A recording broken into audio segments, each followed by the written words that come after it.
అందరికీ praise lord. దేవునికి మహిమ కలుగును గాక. ఈరోజు దేవుని యొక్క వాక్యము ధ్యానం చేసుకుందాం. అది ఏమనగా, యేసు ప్రభు పరలోకం నుండి భూలోకానికి వచ్చి తను చేసిన సేవ పరిచర్యలలో, కొండ మీద ప్రసంగములలో 8 ధన్యతల గురించి దేవుడు మాట్లాడుతూ ఉన్నాడు. మాట్లాడుతున్న మాటలో ఒక మాటను ఈరోజు మనం జ్ఞాపకం చేసుకుందాం. ఎందుకంటే దేవుడు కొండ మీద కూర్చోండి తన శిష్యులతో, తన బిడ్డలతో మాట్లాడినటువంటి మాట, మొదటి మాట ఏంటిదంటే, దేవుడు ఆ జనసాహమనంతా చూసి మాట్లాడుతున్నటువంటి మాట. మత్తయి సువార్త 5వ అధ్యాయం 3వ వచనంలో దేవుడు చెప్తున్నటువంటి మాట మనము చూస్తున్నాం. ఏమని మాట్లాడుతున్నాడంటే, ఆత్మవిశ్వాసము దీనులైన వారు ధన్యులు, పరలోక రాజ్యము వారిది అని దేవుడు చెప్తున్నాడు. ఎందుకు అలా చెప్తున్నాడనంటే, ఈ లోకంలో ప్రతి మనిషి చాలా ఆత్మలలో శాంతి లేక, సమాధానం లేక బాధపడుతున్నారు. డబ్బున్నా, డబ్బు లేకపోయినా, ఆరోగ్యము మంచిగున్నా, ఆరోగ్యము బాగలేకపోయినా, ఈ లోకంలోని ఆత్మ విషయంలోనే మనుషులు చాలా దాని మీదనే మనసు పెట్టి దేవుని యొక్క రాజ్యమును విషయంను ఆలోచన చేసుకోలేకపోతున్నారు. లోకాశలో పడి లోక విషయములలో చాలా మంది ఆశ్చర్యంగా ఉన్నారు.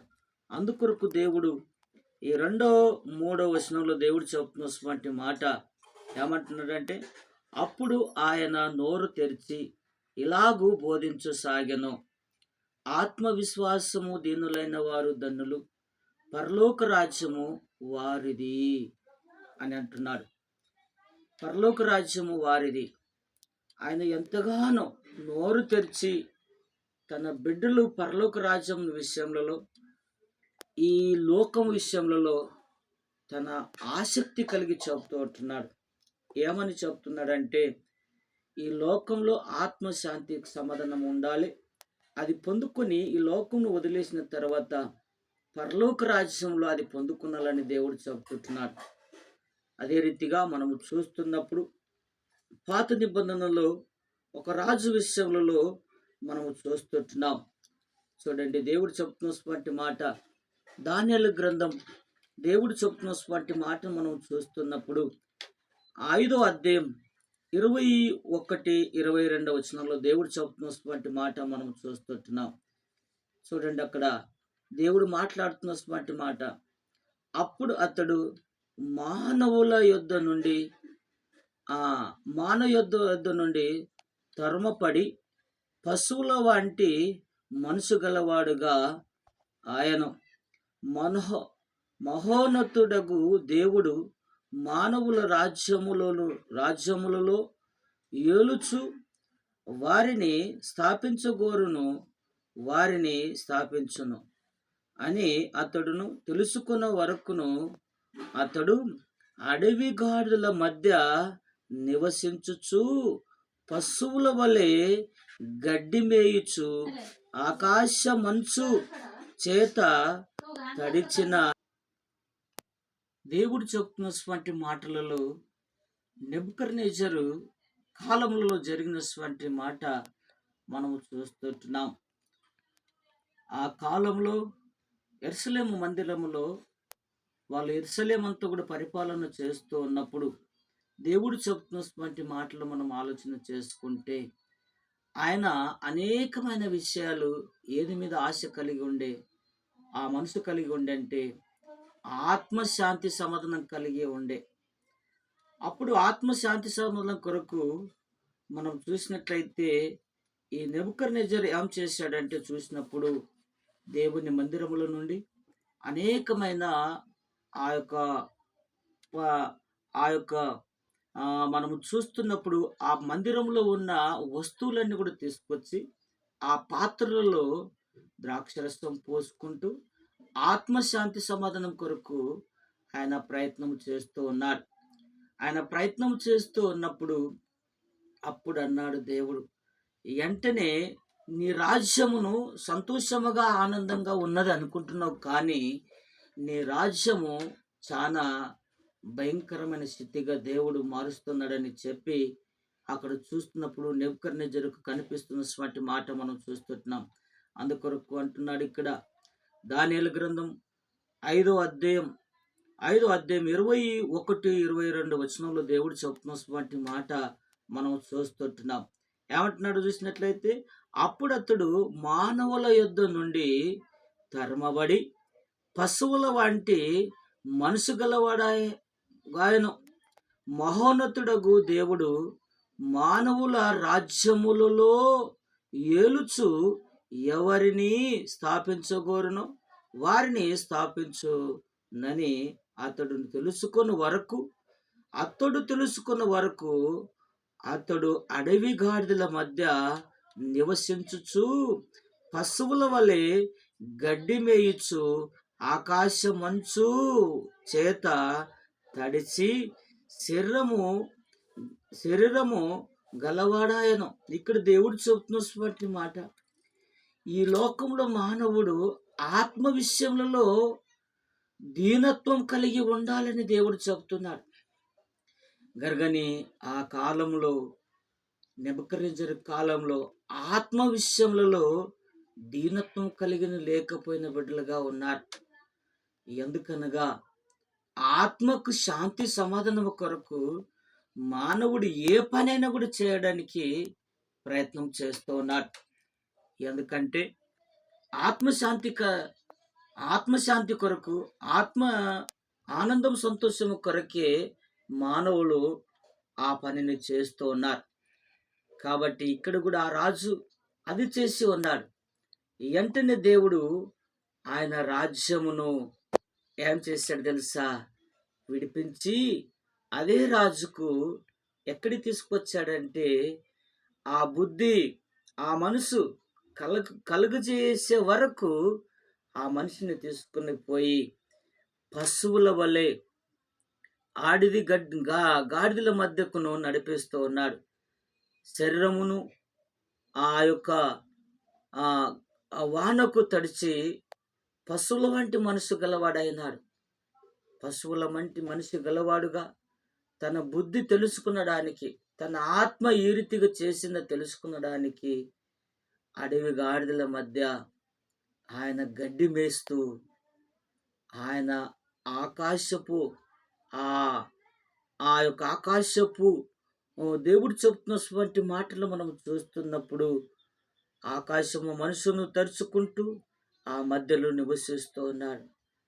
దయచేసి ఈరోజు దేవుని యందు విశ్వాసము కలిగిన బిడ్డలందరం కూడా మనం చూసినట్లయితే చాలా విషయములలో ఆత్మశాంతి సమాధానం కొరకే బ్రతుకుతుంటున్నాడు.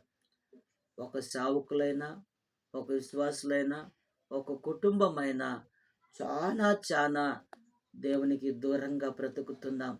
అందుకొరకే పరలోకం నుండి భూలోకానికి యేసుక్రీస్తు వచ్చి కొండ మీద కూర్చుండి నోరు తెరిచి ఏమంటున్నాడంటే, ఆత్మవిశ్వాసము దీనులైన వారు ధన్యులు, వారిదే పరలోక రాజ్యం అని చెప్తుంటున్నాడు. అందుకొరకు దేవుడు చెప్తున్నటువంటి మాటలు అదే మత్తయి సువార్త 13వ అధ్యాయం దేవుడు చెప్తున్నటువంటి మాటను మనం చూస్తున్నప్పుడు 16వ వచనంలో దేవుడు మనతో మాట్లాడుతున్నటువంటి మాట చాలా మంచిగా అక్కడ చెప్తుంటున్నాడండి. ఏమని చెప్తున్నా చూస్తున్నప్పుడు 13వ అధ్యాయం 16వ వచనంలో దేవుడు చెప్తున్నటువంటి మాటను మనం చూస్తున్నప్పుడు అక్కడ కనిపిస్తున్నటువంటి మాటను మనం జ్ఞాపకం చేసుకుందాం. అయితే నీ కన్ను చూచుచున్నది గనుక నువ్వు దన్నుములై ఉన్నావు, నీ చెవులు వినుచున్నవి గనుక అవి దన్నుములై ఉన్నవి. ఇక్కడ దేవుడు చెప్తున్నటువంటి మాట ఏంటంటే, మానవునికి హెచ్చరిక దేవుడు చెప్తున్నటువంటి మాట. అందుకోసం మాట్లాడుతున్నాడు. ఏమని మాట్లాడుతున్నాడు అయితే మీ కన్నులు చూచుచున్నవి గనుక అవి దన్నుములై ఉన్నవి. కన్నులు చూస్తున్నాయి కాబట్టి ఆ కన్నులతో చూసిన ప్రతి విషయము ధన్యత కలిగి ఉండాలి. ధన్యులై ఉన్నవి అని చెప్తున్నారు. ఇంకొక మాట మనం చూసినట్లయితే నీ చెవులు వింటున్నవి కానీ గనుక అవి ధన్యములై ఉన్నవి. చెవులు వింటున్నాయి చాలా సార్లు మనుషులు చెప్తున్నటువంటి మాటను, దేవుడు చెప్తున్నటువంటి మాటను, దేవుని బోధకులు చెప్తున్నటువంటి మాటను వింటున్నారు, చూస్తున్నారు గర్గని ఆ ధన్యతను పొందుకొనలేకపోతున్నారు. ఆ ధన్యతను విడిచిపెట్టిపోతున్నారు. ఆ ధన్యతను మర్చిపోతున్నారు. అందుకొరకు దేవుడు చెప్తున్నటువంటి మాట చాలా స్పష్టంగా మనకు తన వాక్యముతో మాట్లాడుతున్నాడు. అందుకొరకు 16వ వచనంలో అంటాడు, అయితే అదే మాటను చెప్తున్నటువంటి మాట, అయితే మీ కన్నులు చూచుచున్నవి గనుక అవి ధన్యములై ఉన్నవి, మీ చెవులు వినుచున్నవి గనుక అవి ధన్యములవి. దేవుడు చెబుతున్నటువంటి మాట ఈరోజు వింటున్నారు, విడిచిపెడుతున్నారు, చూస్తున్నారు. అద్భుతాలు, ఆశ్చర్యకారులు, దేవుడు ఎవరో అన్నట్లుగా తన యొక్క మహిమను చూస్తున్నారు, కానీ మర్చిపోయే బిడ్డలుగా ఉన్నారు.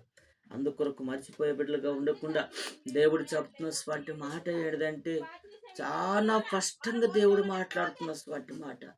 ఈ లోకంలో దేవుని బిడ్డగా ఉండే బ్రతికే దినములన్నీ కూడా ఏమై ఉండాలంటే ఆత్మవిశ్వాసములో దీనులైన బిడ్డలుగా ఉండాలి. అందుకొరకు దేవుడు అంటున్నాడు, ఆత్మవిశ్వములలో దీనులైన వారు ధన్యులు, వారు పరలోక రాజ్యము అని దేవుడు చెబుతుంటున్నాడు. ఆ రాజ్యమును విషయములలో మాట్లాడుతున్నప్పుడు మన కనులు చూస్తుంటాయి, మన చెవులు వింటున్నాయి. అందుకొరకు ఇంకొక మాటను మనం జ్ఞాపకం చేసుకుంటున్నప్పుడు ఇక్కడ దేవుడు చెప్తున్నాడు, మత్తయి సువార్త 24వ అధ్యాయం 46వ వచనంలో దేవుడు చెబుతున్నటువంటి మాట చాలా మంచిగా మాట్లాడుతుంటున్నాడు. చూడక్కడ దేవుడు చెబుతున్నటువంటి విలువైన మాటలు ఎందుకు ఆత్మ విషయంలో దీనులైన వారు ధన్యులని ఎందుకు మాట్లాడుతున్నాడు అని అంటే అక్కడ ఆ విషయంలో దేవుడు చెబుతుంటున్నాడు. చూడండి, అక్కడ మత్తయి సువార్త 24వ అధ్యాయం 46వ వచనంలో దేవుడు మాట్లాడుతున్నటువంటి మాట, యజమానుడు వచ్చినప్పుడును ఏ దాసుడు ఇలాగూ చేయుచుట అతడు కనుగొనునో ఆ దాసుడు ధన్యుడు. ఆ దాసుడు ధన్యుడు. ఎందుకు ఇట్లా మాట్లాడుతున్నాడంటే యజమానుడు వచ్చినప్పుడు ఏ దాసుడు ఇలాగూ చేయుచుండుట అతడు కనుగొనునో ఆ దాసుడు ధన్యుడు. దేవుడు వస్తున్నాడు మరొకసారి. అందుకొరకు ఆత్మ విషయములలో మనము దీనత్వం కలిగి ఉండాలి. ఆత్మ విషయంలో ఆత్మ చాలా సార్లు దేవుణ్ణి వదిలేయడానికి ప్రయత్నం చేస్తూ ఉంటుంది. అందుకొరకే యేసు ప్రభు తన కొండ మీద చేసిన ప్రసంగం ఇదే అంటున్నాడు. ఏ దాసుడు అనుకున్న మాటలను మనం చూస్తున్నప్పుడు ఆ మాటల విషయంలో మాట్లాడుతున్నప్పుడు చాలా స్పష్టంగా మాట్లాడుతున్నాడు. యజమానుడు యజమానుడు వస్తున్నాడు పరలోక రాజ్యమును మీకు ఇయ్యడానికి. ఆ యజమాను వచ్చే వరకు మనం ఏమై ఉండాలంటే దేవుడు చెబుతున్నటువంటి మాట అందుకొరకు అంటున్నాడు, ఆ యజమానుని విషయంలో మాట్లాడుతున్నటువంటి మాట వచ్చినప్పుడు ఏ దాసుడు ఇలాగు చేయుచుండుట అతడు కనుగొనును. ఎలాగు చేయుట? ఆత్మ విషయములలో చాలా సార్లు ఆత్మ కొట్టుకుంటుంది అని అంటారు.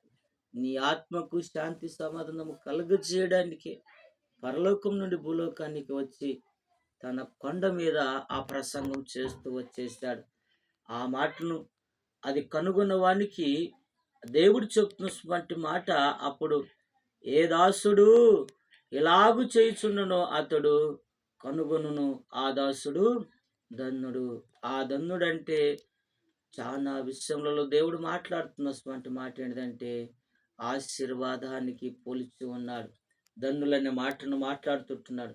అదే రీతిగా ఇంకొక మాటను మనం జ్ఞాపకం చేసుకుంటున్నప్పుడు అదే మత్తయి సువార్త 25వ అధ్యాయము 34వ వచనంలో దేవుడు చెప్తున్నటువంటి మాట చాలా మంచిగా మాట్లాడుతుంటున్నాడు. 34వ వచనంలో దేవుడు చెప్తున్నటువంటి మాట మనం చూస్తున్నాం.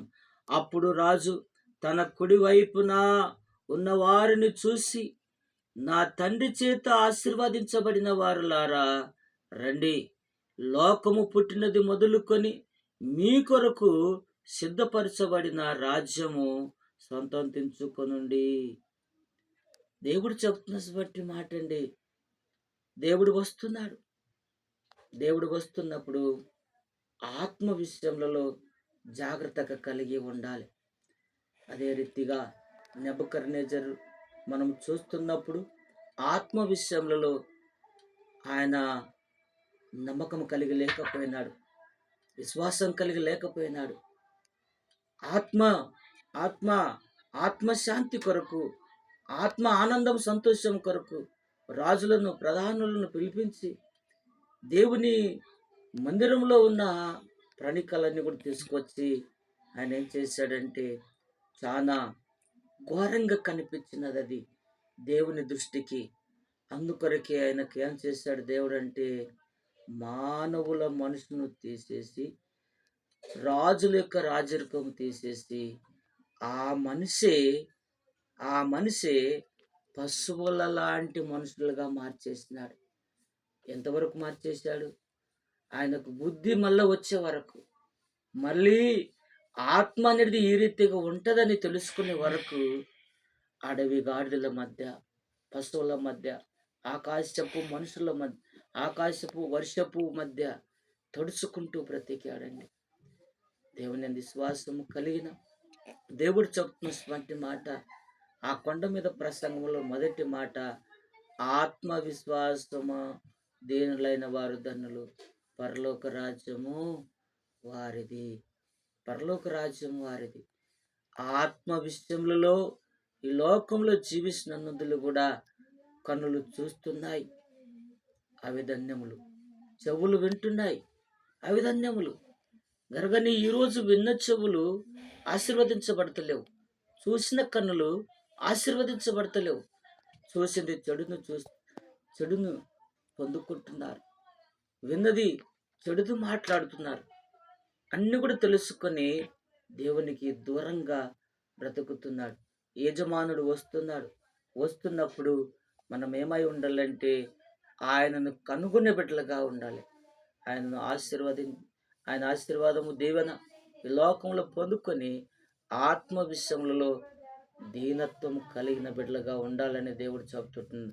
అప్పుడు ఆ బిడ్డలు ఏమై ఉంటారంటే అక్కడ చెప్తున్నటువంటి మాట 25వ అధ్యాయము 34వ వచనంలో దేవుడు చెప్తున్నటువంటి మాట, మనం అటువంటి నమ్మకము కలిగిన బిడ్డలుగా ఉంటే ఆ కొండ మీద ప్రసంగంలో దేవుడు చెప్తున్నటువంటి మాట, అప్పుడు రాజు తన కుడివైపున ఉన్న వారిని చూసి, నా తండ్రి చేత ఆశీర్వదించబడిన వారులారా రండి, లోకము పుట్టినది మొదలుకొని మీ కొరకు సిద్ధపరచబడిన రాజ్యము స్వతంత్రించుకొనుండి.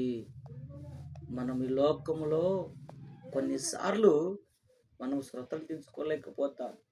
ఉద్యోగమైన, పని అయినా, లేక ఆనందం సంతోషమైన మనం స్వతంత్రించుకోలేకపోతాం. గరగని దేవుడు అంటున్నాడు, దేవుని మీద మంచి మనసు కలిగి ఆ యజమానుడు వస్తున్నాడు, ఆయన కొరకు కనిపెట్టిన బిడ్డలు వాడు ధన్యులు. కాబట్టి అటువంటి వాళ్ళే దేవుని రాజ్యమును స్వతంత్రించుకుంటారంట. స్వయంగా చెప్తున్నారు అక్కడ. ఏమని మాట్లాడుతున్నారంటే, లోకం పుట్టినది మొదలుకొని మీ కొరకు సిద్ధపరిచి ఉన్న రాజ్యం ఉన్నది. ఆ రాజ్యం విషయమును మీరు ఎప్పటి జ్ఞాపకం చేసుకుంటూ ఆత్మ విషయములలో దీనత్వము కలిగిన బిడ్డలుగా ఉండాలని దేవుడు చెబుతున్నాడు. ఈరోజు ఈ కొండ మీద ప్రసంగములలో మొదటి మాట దేవుడు మనకు నడిపిస్తూ ఉన్నాడు. ఈ చిన్న దేవుని యొక్క వర్తమానము దేవుడు దీవించి ఆశీర్వదించును గాక. మీకందరికీ వందనాలు. Praise lord. Praise lord.